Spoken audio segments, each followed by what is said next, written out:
कहते हैं ना कि नदी को रास्ता नहीं दिखाना पड़ता, वो खुद ब खुद अपना रास्ता बना लेती है। इसी प्रकार पुराने समय में एक ऐसा शिष्य हुआ जिसने अपने हुनर और गुरु भक्ति से अपना नाम इतिहास में दर्ज करवा लिया। वो वीर योद्धा था एकलव्य। महान धनुर्धर एकलव्य के लिए स्वयं श्री कृष्ण ने कहा था कि यदि उसका अंगूठा सुरक्षित होता तो देवता, दानव, राक्षस और नाग सब मिलकर भी युद्ध में उसे परास्त नहीं कर पाते। अब प्रश्न ये कि कौन था एकलव्य और बाद में उसका क्या हुआ। उनके जीवन की कहानी से शायद ही आप परिचित हों। ऐसे में आज हम आपको महाभारत से ही जुड़े एक वीर योद्धा एकलव्य की कहानी के बारे में बताने जा रहे हैं। ये बात द्वापर युग की है, जो उस प्राचीन भारत को दर्शाती है जब शिक्षा का रूप आज से बहुत अलग हुआ करता था। उस समय के विद्यालय गुरुकुल हुआ करते थे। विद्यार्थियों को शिक्षा ग्रहण करने के लिए सब अपने गुरु के पास आश्रम में ही रहते थे। सभी मिलजुल कर एक परिवार की तरह रहते और मिल बांटकर सब काम किया करते थे। सभी शिष्य बड़ी निष्ठा और ईमानदारी के साथ शिक्षा प्राप्त करते थे। उस समय शिक्षा भी कुल के अनुसार ही दी जाती थी। ब्राह्मणों और क्षत्रियों के अलावा किसी को भी शिक्षा नहीं दी जाती थी। महाभारत काल में प्रयाग के तटवर्ती प्रदेश में सुदूर तक फैला हुआ एक राज्य श्रृंगवेरपुर था। व्याघ्रराज हिरण्यधनु उस आदिवासी इलाके के राजा व एक महान योद्धा थे। गंगा के तट पर अवस्थित श्रृंगवेरपुर उसकी सुदृढ़ राजधानी थी। उस समय श्रृंगवेरपुर राज्य की शक्ति मगध, हस्तिनापुर, मथुरा, चेदी और चंदेरी आदि बड़े राज्यों के समकक्ष थी। अगर आपको महाभारत की ऐसी सच्ची और गहराई वाली कहानियां पसंद हैं, तो अभी सब्सक्राइब कर लीजिए, क्योंकि यहां आपको वो सच मिलेगा जो किताबों में दबा दिया गया। निषाद राज हिरण्यधनु और रानी सुलेखा व उनकी प्रजा सुखी और संपन्न थी। निषाद राज हिरण्यधनु की रानी सुलेखा ने एक पुत्र को जन्म दिया, जिसका नाम अभिद्युम्न रखा गया। बचपन में वो अभय के नाम से जाना जाता था। बचपन में जब अभय शिक्षा के लिए अपने कुल के गुरुकुल में गया, तो अस्त्र शस्त्र विद्या में बालक की लगन और एक निष्ठता को देखते हुए गुरु ने बालक को एकलव्य नाम से संबोधित किया। सारी शिक्षाएं प्राप्त कर एकलव्य युवा हो गया। तब उसका विवाह हिरण्यधनु के एक निषाद मित्र की कन्या सुनीता से हुआ। एकलव्य को अपनी धनुर्विद्या से संतुष्टि न थी। इस कारण धनुर्विद्या की उच्च शिक्षा प्राप्त करने के लिए उसे उस समय धनुर्विद्या में दक्ष गुरु द्रोण के पास जाने का फैसला किया। एकलव्य के पिता जानते थे कि द्रोणाचार्य केवल ब्राह्मण तथा क्षत्रिय वर्ग को ही शिक्षा देते हैं, और उन्होंने एकलव्य को भी इस बारे में बताया। परंतु धनुर्विद्या सीखने की धुन और द्रोणाचार्य को अपनी कलाओं से प्रभावित करने की सोच लेकर उनके पास गया। परंतु ऐसा कुछ भी न हुआ और गुरु द्रोणाचार्य ने उसे धनुष विद्या देने से इनकार कर दिया। एकलव्य इस बात से तनिक भी आहत न हुआ और उसने वहीं जंगल में रहकर धनुर्विद्या प्राप्त करने की ठान ली। उसने जंगल में द्रोणाचार्य की एक मूर्ति बनाई और उन्हीं का ध्यान कर धनुर्विद्या में महारत हासिल कर ली। एक दिन आचार्य द्रोण अपने शिष्यों और एक कुत्ते के साथ आखेट के लिए उसी वन में पहुंच गए जहां एकलव्य रहते थे। उनका कुत्ता राह भटक कर एकलव्य के आश्रम पहुंच गया और भौंकने लगा। एकलव्य उस समय धनुर्विद्या का अभ्यास कर रहे थे। कुत्ते के भौंकने की आवाज से एकलव्य की साधना में बाधा पड़ रही थी, अतः उसने ऐसे बाण चलाए कि कुत्ते को जरा सी खरोज भी नहीं आई और कुत्ते का मुंह भी बंद हो गया। एकलव्य ने इस कौशल से बाण चलाए थे कि कुत्ते को किसी प्रकार की चोट नहीं लगी और अपने बाणों से कुत्ते का मुंह बंद कर दिया। कुत्ता द्रोण के पास भागा। कुत्ता असहाय होकर गुरु द्रोण के पास जा पहुंचा। द्रोण और शिष्य ऐसी श्रेष्ठ धनुर्विद्या देख आश्चर्य में पड़ गए।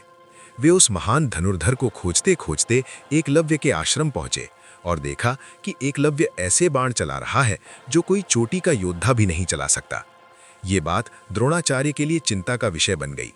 उन्होंने एकलव्य के सामने उसके गुरु के बारे में जानने की जिज्ञासा दिखाई तो एकलव्य ने उन्हें वो प्रतिमा दिखा दी। उन्हें ये जानकर और भी आश्चर्य हुआ कि द्रोणाचार्य को मानस गुरु मानकर एकलव्य ने स्वयं ही अभ्यास से ये विद्या प्राप्त की है। अपनी प्रतिमा को देख आचार्य द्रोण ने कहा कि अगर तुम मुझे ही अपना गुरु मानते हो तो मुझे गुरु दक्षिणा दो। एकलव्य ने अपने प्राण तक देने की बात कर दी। गुरु दक्षिणा में गुरु द्रोण ने अंगूठे की मांग की, जिससे कहीं एकलव्य सर्वश्रेष्ठ धनुर्धर न बन जाए। अगर ऐसा हुआ तो अर्जुन को महान धनुर्धर बनाने का वचन झूठा हो जाएगा। एकलव्य ने बिना हिचकिचाहट अपना अंगूठा काटकर गुरु को अर्पित कर दिया। इसके बाद एकलव्य को छोड़कर सब चले गए। एक पुरानी कथा के अनुसार इसका एक सांकेतिक अर्थ ये भी हो सकता है कि एकलव्य को अति मेधावी जानकर द्रोणाचार्य ने उसे बिना अंगूठे के धनुष चलाने की विशेष विद्या का दान दिया हो। कहते तो ये भी हैं कि अंगूठा कट जाने के बाद एकलव्य ने तर्जनी और मध्यमा अंगुली का प्रयोग कर तीर चलाने लगा। यहीं से तीरंदाजी करने के आधुनिक तरीके का जन्म हुआ।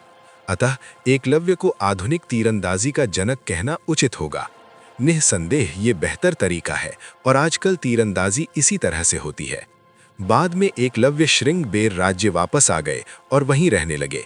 पिता की मृत्यु के बाद वहां का शासक बन गए और अमात्य परिषद की मंत्रणा से वो न केवल अपने राज्य का संचालन करते बल्कि निषाद भीलों की एक सशक्त सेना और नौसेना गठित कर ली और अपने राज्य की सीमाओं का विस्तार किया।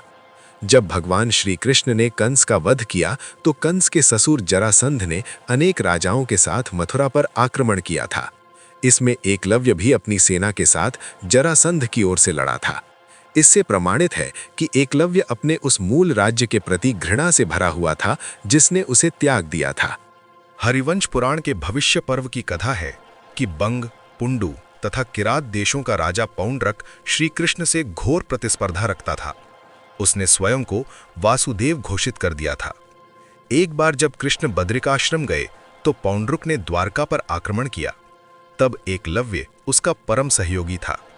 युद्ध में एकलव्य ने युद्ध करने आए वसुदेव, उग्रसेन, उद्धव, अक्रूर, कृतवर्मा, सारण आदि यादव वीरों को घायल कर असंख्य यादवों का संहार किया था। तब बलराम ने एकलव्य से लोहा लिया और दोनों के बीच भयानक युद्ध हुआ। इसी बीच कृष्ण द्वारका पहुंचे और पौंड्रक का वध कर दिया। इधर बलराम ने एकलव्य पर विजय पाई। तब एकलव्य युद्ध से पलायन कर समुद्र में कूद पड़ा और 5 योजन तैरता हुआ एक द्वीप पर पहुंच गया। इंद्रप्रस्थ की स्थापना के बाद जब युधिष्ठिर ने श्री कृष्ण के समक्ष राजसूय यज्ञ की कामना व्यक्त की, तब कृष्ण ने कहा था कि शिशुपाल, रुक्मी, द्रुम, श्वेत, शैव्य, शकुनी और एकलव्य सहित जरासंध को जीते बगैर राजसूय यज्ञ कैसे कर सकते हैं। इससे अनुमान लगाया जा सकता है कि तत्कालीन राजाओं में एकलव्य प्रमुख था। जरासंध के भीम के हाथों वध के बाद जब चारों पांडव भाई दिग्विजय पर निकले, तब भीम पूर्व दिशा के राजाओं को युधिष्ठिर के अधीन करने के अभियान पर गए थे। संभव है उस समय एकलव्य द्वारका की लड़ाई में बलराम से पराजित होकर समुद्री द्वीप पर रह रहा था। इसलिए भीम ने निषादों के राज्य पर अधिकार कर लिया। क्योंकि सभा पर्व के इस अध्याय में एकलव्य का नाम नहीं है बल्कि निषादाधिपति लिखा है, उसकी अनुपस्थिति में ही भीम ने निषादों को युधिष्ठिर की अधीनता स्वीकार करने के लिए बाध्य कर लिया था। वहीं युधिष्ठिर के राजसूय यज्ञ में एकलव्य भी उपस्थित था। इसका प्रमाण है कि यज्ञ में जब श्री कृष्ण की अग्र पूजा का शिशुपाल ने विरोध किया, तब उसने सभा में उपस्थित महत्वपूर्ण राजाओं में एकलव्य का नाम भी गिनाया था। जब महायुद्ध के लिए युधिष्ठिर ने एकलव्य को युद्ध में भाग लेने का बुलावा भेजा था, इसके बमुश्किल 1-1.5 माह के बीच श्री कृष्ण के हाथों उसके वध की सूचना कौरव सभा में संजय के वचन से प्राप्त होती है। इसी उद्योग पर्व में संजय कौरव सभा में अर्जुन का संदेश सुनाते हुए कहता है, पांडवों के संरक्षक श्री कृष्ण है। ये भगवान श्री कृष्ण उस निषाद राज एकलव्य को सदा युद्ध के लिए ललकारा करते थे, जो दूसरों के लिए अजेय था। वो एकलव्य कृष्ण के हाथों प्राण शून्य होकर रणशैया पर उसी प्रकार सो रहा है जिस प्रकार जंभ नामक दैत्य स्वयं ही वेगपूर्वक पर्वत पर आघात करके महानिद्रा में डूब गया था। महायुद्ध से पहले श्री कृष्ण ने एकलव्य को मारकर पांडवों के एक बड़े कांटे का निदान कर दिया था। जब कर्ण ने अर्जुन को मारने के लिए इंद्र से ली शक्ति घटोत्कच पर चला दी, तब पांडव दुखी थे मगर कृष्ण प्रसन्न थे। अर्जुन द्वारा इसका कारण पूछने पर कृष्ण ने कहा, हे पार्थ, यदि एकलव्य का अंगूठा सुरक्षित होता तो देवता, दानव, राक्षस और नाग सब मिलकर भी उसे परास्त नहीं कर पाते। इसलिए जैसे कर्ण की शक्ति का घटोत्कच पर उपयोग कराकर मैंने कर्ण से तुम्हारी रक्षा की, उसी प्रकार तुम्हारे हित के लिए इस युद्ध के मुहाने पर मैंने एकलव्य को भी मार डाला था। हरियाणा के गुरुग्राम में एकलव्य का मंदिर है।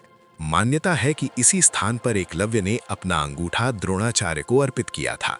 इस क्षेत्र की भूमि द्रोण को दान की गई थी और गुरु का स्थान होने से ये गुरुग्राम कहलाया। अपने विवादित और रहस्यमय जीवन के बीच गुरु के प्रति समर्पण के एकमात्र आचरण में एकलव्य को अमर कर दिया है। एकलव्य मारा गया, लेकिन वो प्रश्न छोड़ गया, क्या प्रतिभा का अधिकार केवल जन्म से तय होना चाहिए? क्या गुरु भक्ति का ये प्रतिफल न्याय था? और क्या धर्म हमेशा निष्पक्ष होता है? एकलव्य इतिहास नहीं, एक चेतावनी है, एक आईना है और एक ऐसा नाम जो कभी भुलाया नहीं जा सकता। अगर आप चाहते हैं ऐसी ही अनसुनी, सच्ची और गहरी कहानियां, तो सब्सक्राइब कीजिए, वीडियो को शेयर कीजिए और कमेंट में लिखिए, एकलव्य अमर है।